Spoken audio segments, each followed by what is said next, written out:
Биз азыр Кызыл Туу айыл өкмөтүнө караштуу Осмон Булак участкасына турабыз. Мында келүүдөгү негизги максат үстүздөгү жылдын февраль айынан баштап жылкы балдарын идентификациядан өткөрүү талабы коюлган.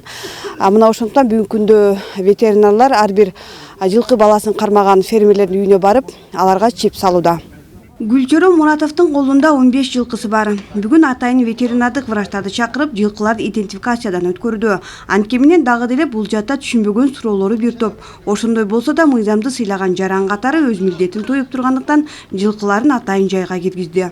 Мамлекеттин саясаты болуп тур, мамлекетке туура келгенден кийин бизге дагы туура келет. Жарандарды тынчсыздандырган маселе чиптин баасында. Анын баасы ветеринардын кызматын кошкондо 250 сомдо түзүдү. Бул боюнча бирдиктүү бир аз төмөнүрөөк нарк болбосо, коросунда жылкысы болгон менен убагында каражаты болбогондор элетте көп.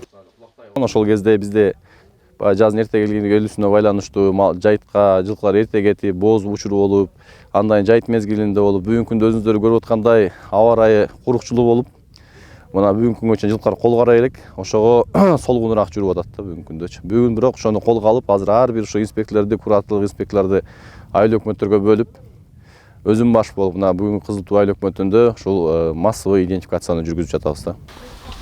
Барды дустумуз. Ургач 4 жашар. Мында жылкы баласынын моюнунун этине атайын белги чип киргизилет. Мында иштерди аткарда коопсуздук чарасы колдонуу шарт болчу. Бирок айрым жергиликтүү бийликтин кош көңүл аракеттен улам ветеринарлар өз кызматында тобокелдикке барып жаткан абал биринчиси эмес. Андан калса кызматтагы кадр жетишпестиги да алардын жаштарынын улуу экендигин көрсөтүп турат.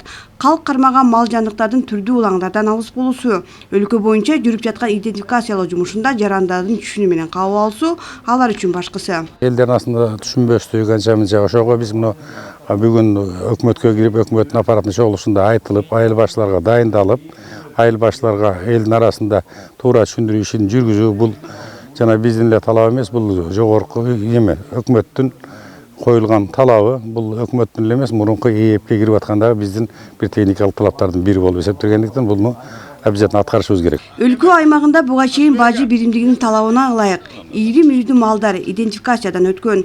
Жылкы баласын өткөрдө бир топ маселе пайда болуп, анын негизинде жыйынтыктар алиге боло элек.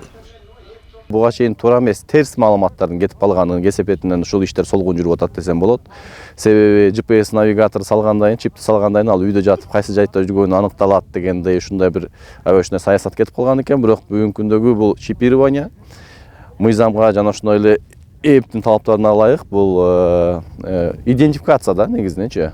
Жылкы баласынын именно моюн этине салынуучу чип идентификационный номер, 14 сандуу номер. Эске салсак, Сузак району боюнча 22299 жылкы, 5 асыл тукум чарбасы бар. Гүлжина Мөндөөбү, Байман Тургуналиев, Сузак району.